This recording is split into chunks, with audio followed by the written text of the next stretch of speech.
Terima kasih.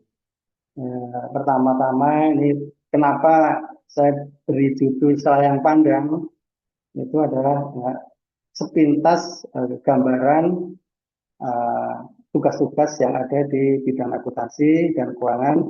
Namun secara teknisnya tidak akan saya sampaikan di sini karena eh, ada kemungkinan eh, adik-adik atau bapak-bapak yang ada di eh, Region 7 ini sudah katakanlah menguasai sekali sistem akuntansi yang diterapkan di region di Region 7 ini. Jadi setelah yang pandang pertama-tama adalah bahwa eh, bidang akuntansi dan keuangan ini ada disebut dengan pilar utama finansial ya, yaitu eh,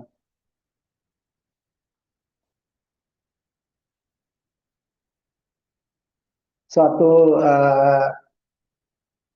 peran strategis dari suatu perusahaan dalam bidang keuangan, yaitu eh, memelihara likuiditas, kepatuhan regulasi, keberlanjutan bisnis dari hulu sampai ke akhir industri, dalam hal ini misalnya ini kelapa sawit, karet ataupun yang lainnya.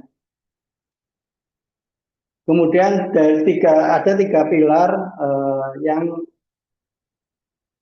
bisa disebutkan di sini merupakan fungsi keuangan dan akuntansi.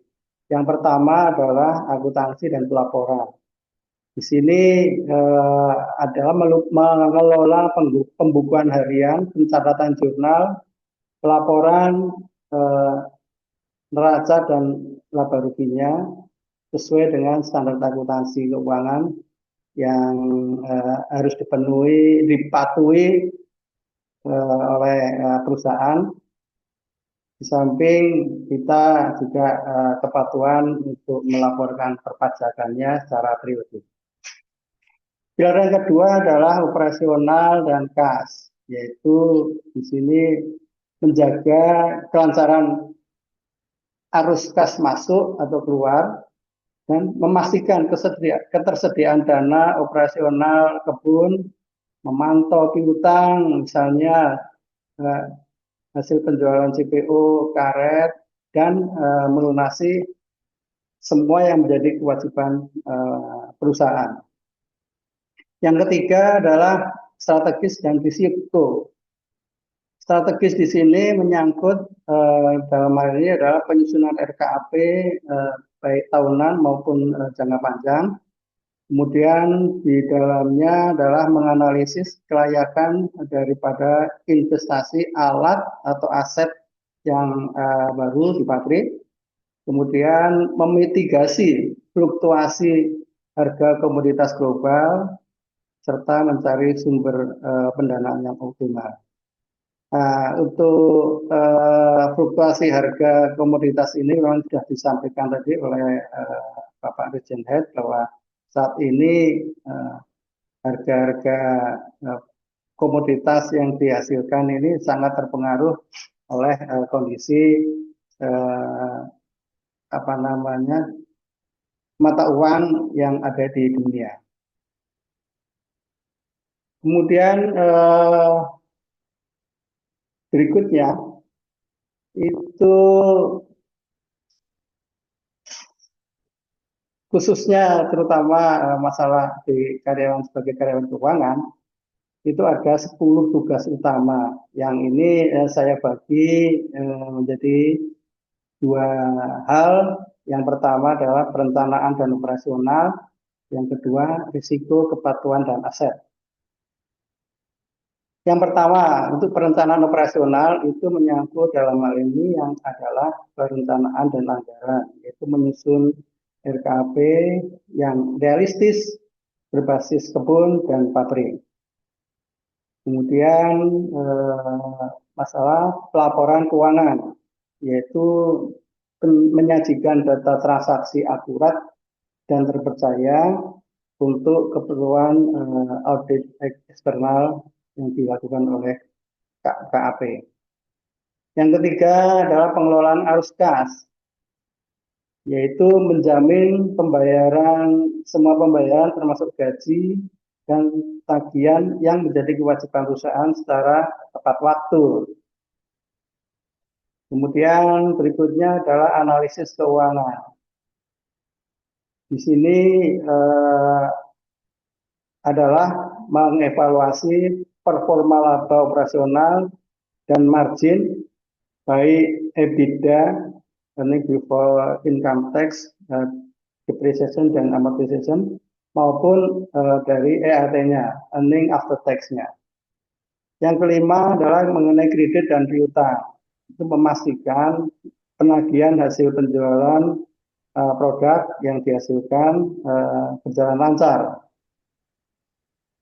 Bagian yang kedua adalah risiko kepatuhan dan aset. Itu berupa manajemen risiko, yaitu memitigasi potensi kerugian finansial akibat gagal panen atau adanya serangan hama yang katakanlah menyeluruh. Kemudian kepatuhan perpajakan. Di sini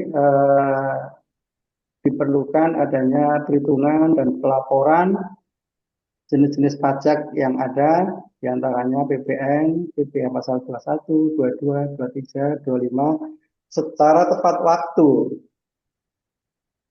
Selanjutnya pembukuan dan jurnal. Nah, di sinilah yang dilakukan oleh bagian keuangan baik di kebun atau di usaha maupun di kantor direksi, yaitu melakukan rekonsiliasi mutasi bank dan input jurnal-jurnal transaksi yang ada di masing-masing bagian tadi. Kemudian penggalangan dana, yaitu bernegosiasi dengan sindikasi perbankan dalam rangka mungkin untuk permintaan modal untuk keperluan ekspansi atau dalam hal ini biasanya untuk kepentingan peningkatan kapasitas dari pabrik yang ada di lingkungan perusahaan yang ada kemungkinan karena membanjirnya bahan baku sehingga perlu dilakukan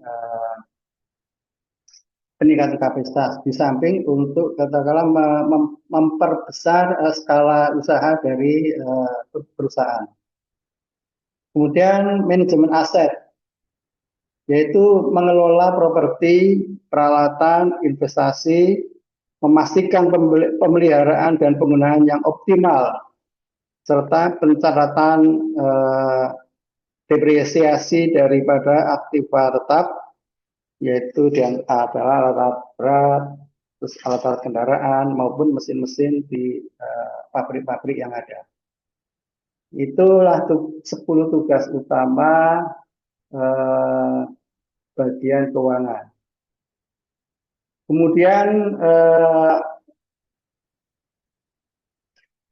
kita masuk ke dalam ini adalah perencanaan dan penganggaran, yaitu membongkar alur teknis penyusunan RKAP yang terintegrasi dari hulu perkebunan hingga hilir pengelolaan pabrik. Dan ini adalah sebenarnya kolaborasi dari bagian keuangan dan teman-teman yang ada di lapangan, baik di tanaman maupun di pabrik. Di bagian dua ini ada 4 tahap sebenarnya ya di dalam siklus penganggaran RKAP perkebunan. Itu saya coba yang pertama adalah penentuan asumsi strategis, yaitu top down ya. Jadi di sini manajemen puncak menetapkan asumsi dasar, misalnya harga komoditas, cuaca, produktivitas tanaman, biaya serta biaya input-input yang lain. Kemudian target produksi ditentukan juga berdasarkan biasanya itu data 5 tahun terakhir, data historis 5 tahun yang terakhir. Kemudian penguasaan luas lahan yang produktif dari perusahaan dan umur tanaman yang ada dimiliki oleh perusahaan. Yang ketiga, target pendapatan yang disusun untuk mencapai tujuan perusahaan per komoditas. Itu yang tahap pertama. Kemudian tahap kedua, itu penyusunan usulan kebun dan pabrik, yaitu bottom up. Di sini yang sudah saya sampaikan bahwa penyusunan anggaran itu adalah kolaborasi dari bagian-bagian operasional di lapangan, baik tanaman maupun di pabrik. Di sini saya singkat adalah perhitungan hari panen, kemudian tenaga kerja, dan taksasi hasil panen berdasarkan umur-umur tanaman. Ini datanya kan tentunya dari teman-teman yang ada di lapangan, yaitu di bagian tanaman. Dan berikutnya anggaran produksi itu disusun untuk meningkatkan efisiensi dan efektivitas operasional baik di tanaman maupun di pabrik. Yang ketiga, fokus biaya operasional yang terkait dengan tanaman, misalnya pupuk, pestisida, tenaga kerja, panen, dan transportasi. Sedangkan untuk di bagian pengolahan, itu adalah bahan-bahan pembantu yang diperlukan di dalam pengolahan yang ada di pabrik.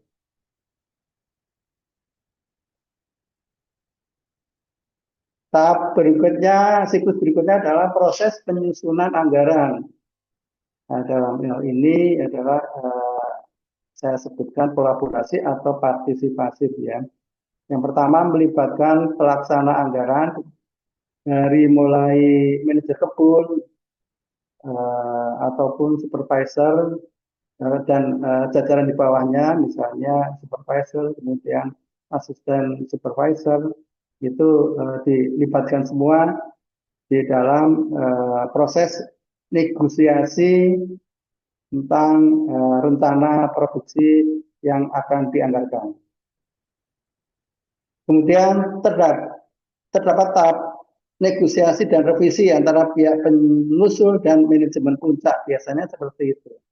Jadi di dalam penyusunan anggaran itu apa yang diajukan oleh pengusul, yaitu misalnya unit usaha, kemudian dibahas di kantor direksi. Nah, ini biasanya terjadi negosiasi ya antara teman-teman di kantor direksi maupun di unit usaha, dan masing-masing juga mempunyai apa namanya kriteria untuk katakanlah mempertahankan apa-apa yang dinegosiasikan.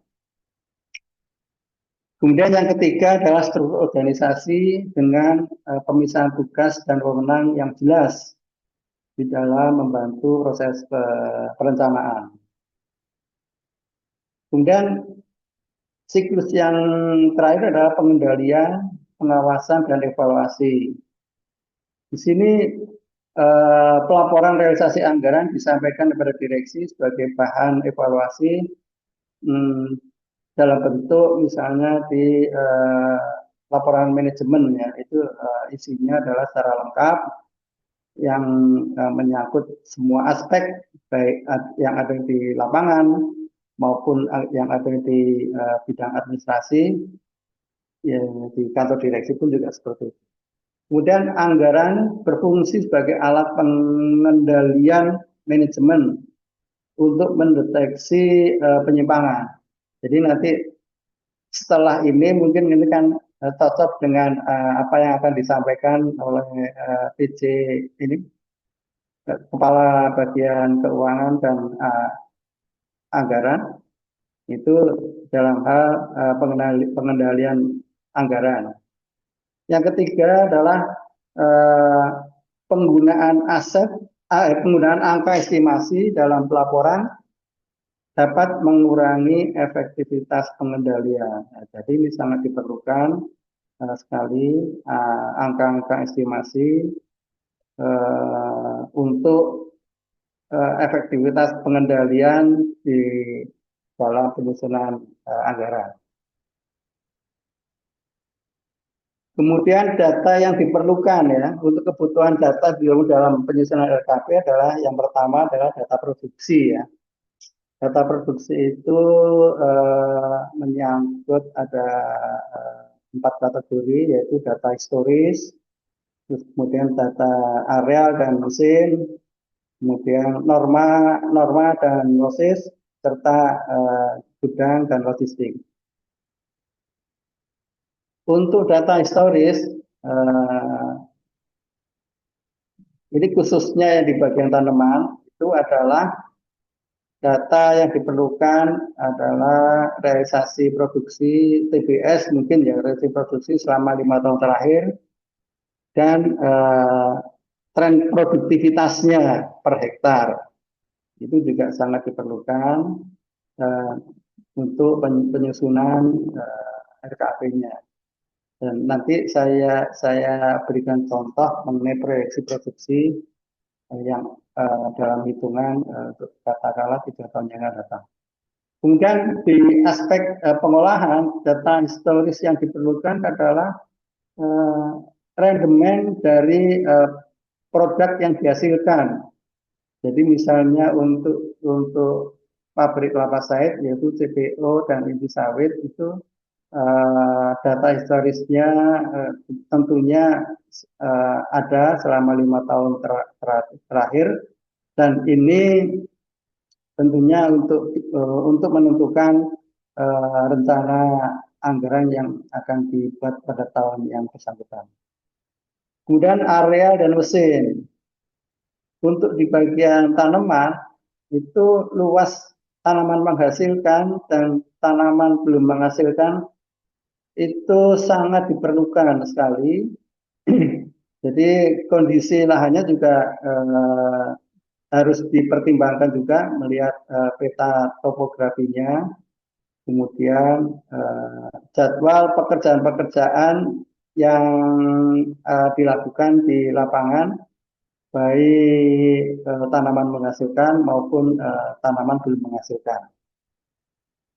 Kemudian di bagian pengolahan, itu kapasitas olah juga tentunya perlu diperhatikan, misalnya berapa ton TBS atau berapa ton tebu per jam diolahnya, kemudian kondisi ketel uapnya atau boiler, serta ini apa namanya mesin-mesin yang lain yang mengikuti proses produksi mulai dari awal sampai ke hasil produksi. Kemudian norma dan losis.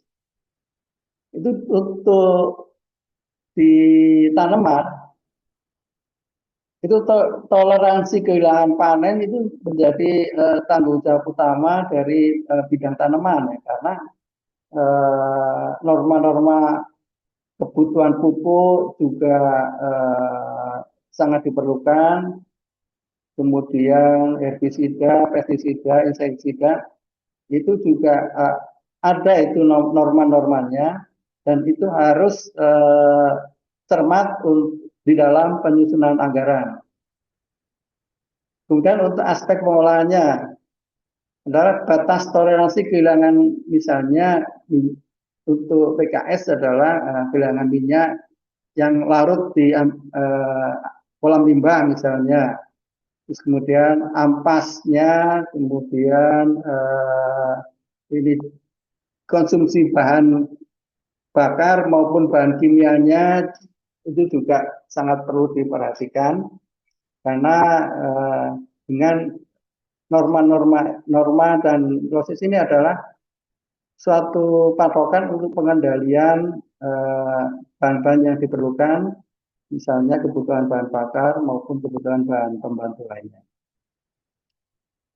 Kemudian yang kategori yang keempat adalah gudang dan logistik, yaitu ketersediaan armada untuk angkut, misalnya angkut TBS, angkut tebu, angkut karet atau dalam bentuk lem itu menjadi pertimbangan juga.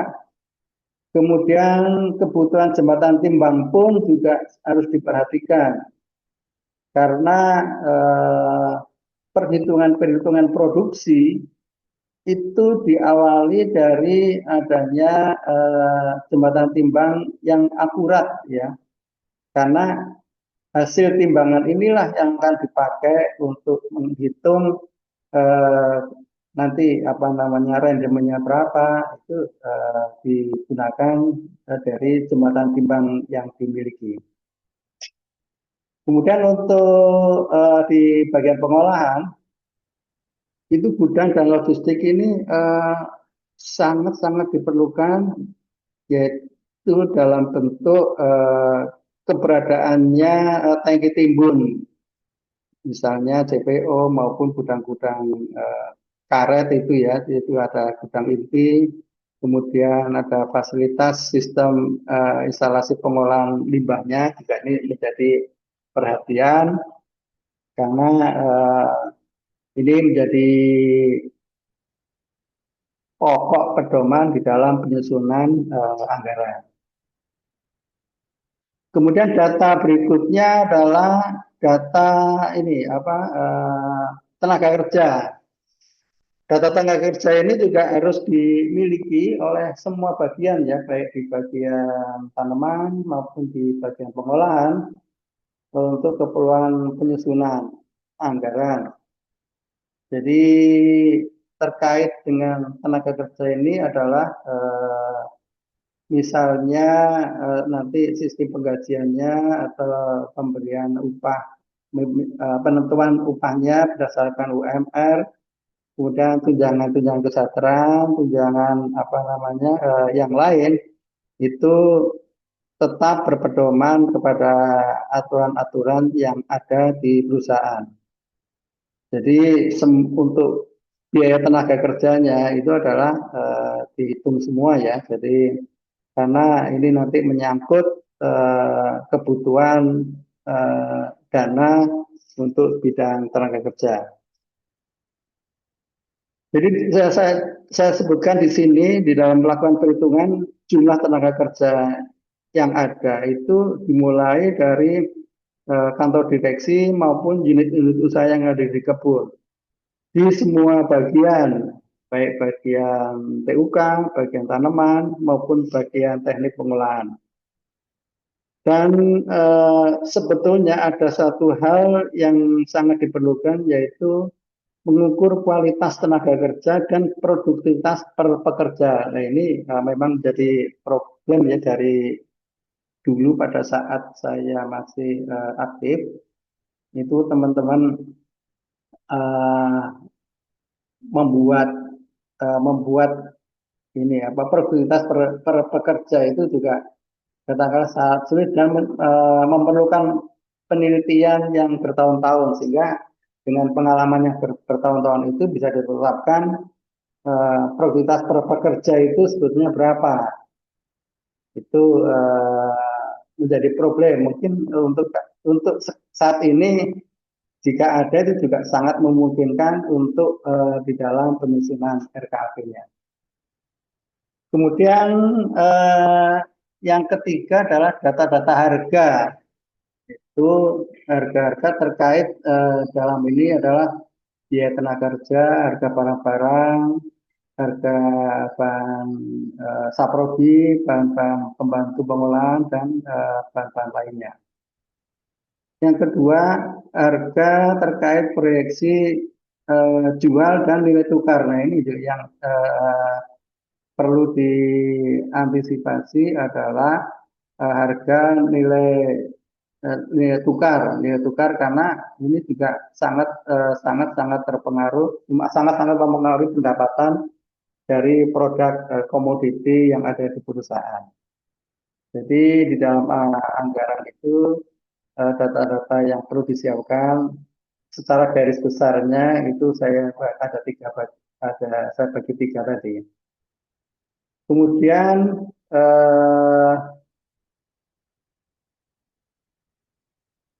misalnya tadi saya beri contoh saya beri contoh untuk katakan proyek produksi ya. Nanti saya buka ininya coba.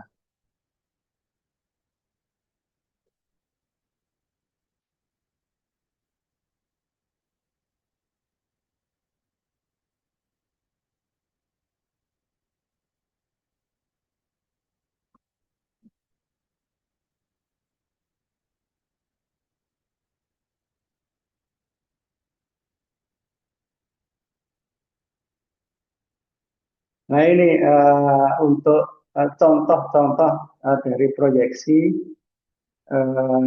penyusunan rencana kerja yaitu dari rencana produksi. Ini saya coba ini ada tabel mengenai data produksi di samping saya ambil tahun 2025 ya data dari suatu perusahaan apa namanya yang bekerja dalam bidang perkopian itu ada yang dibagi kebun inti maupun kebun plasma. Jadi ini saya kira ini identik dengan tanam atau tanaman-tanaman yang ada di perusahaan. Di sini ada produksi TM, jadi dari data luas ini luas TBM, luas TM itu dianggarkan. Dan ini untuk kan ada data realisasi. Kemudian kalau kita diminta membuat rencana proyeksi 3 tahun ke depan, ini juga sudah tentunya sudah familiar sekali dengan yang dilakukan oleh teman-teman di PTPN, yaitu bahwa produksi ini nanti akan digunakan membuat suatu rencana baik pendapatan maupun biaya sehingga diperoleh ini apa namanya laba rugi yang kita tetapkan di anggaran tahun depannya.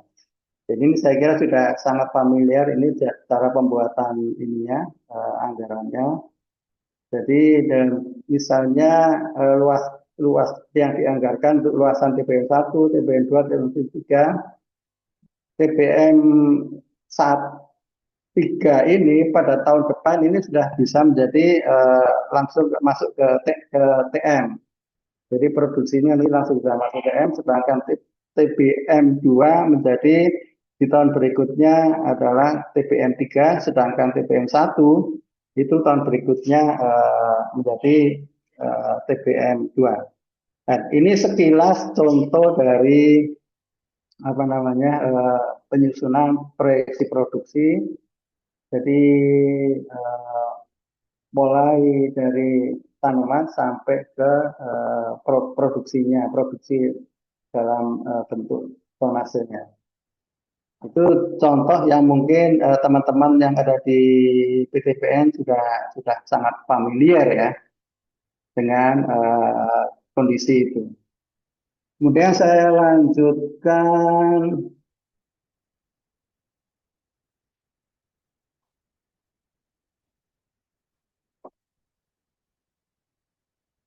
tadi bagian pilar pertama sudah, kemudian kedua bagian perencanaan dan penganggaran itu sudah.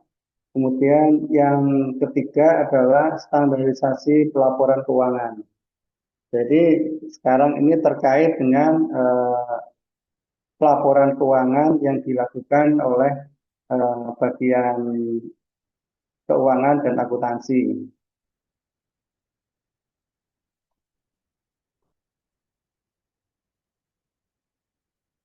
Di dalam penyiapan laporan ini sebenarnya ada 4 langkah ya, langkah-langkah yang diperlukan, yaitu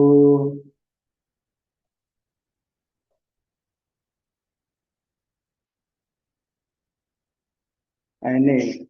Yang pertama langkah akuntansi, ya, diantaranya ada 4 yaitu koleksi, atau pengumpulan bukti-bukti transaksi, terus pemisahan dana finansial, yang ketiga sistematisasi dan merapikan data, serta jurnal harian dan buku besar sebelum katakanlah secara otomatis menjadi laporan keuangan dalam bentuk laporan laba rugi maupun laporan posisi keuangan atau neraca. Jadi dalam yang pertama langkah awal adalah bukti transaksi. Mungkin teman-teman di bagian keuangan ini juga sudah familiar sekali, di mana koleksi bukti-bukti transaksi ini adalah mengumpulkan semua kwitansi pembelian semua ya, mulai dari slip timbang, kemudian faktur-faktur pembayaran, berita acara serah terima pekerjaan, dan rekening koran dari bank-bank yang menjadi mitra PTBN. Kemudian pemisahan dana finansial di sini menjadi peringatan sebetulnya untuk kita semua ya, baik di bagian keuangan maupun di tempat lain, itu melarang keras pencampuran antara uang kas pribadi karyawan dengan dana kas kecil yang ada di perusahaan. Dalam ini mungkin di unit usaha, atau seluruh pengeluaran di atas plafon pun juga wajib menggunakan sistem transfer bank. Itu pemisahan dana finansialnya. Kemudian yang ketiga, sistematisasi dan rapikan. Di sini melakukan entry data harian yang sudah katakanlah sering dilakukan oleh teman-teman di bagian keuangan maupun akuntansi. Yang dalam hal ini saat ini tentunya sudah sangat-sangat dipermudah dengan sistem akuntansi yang ada ya. Itu kalau di PTBN 7 saya kurang paham sekarang untuk saat ini. Tetapi misalnya untuk sekarang saat ini di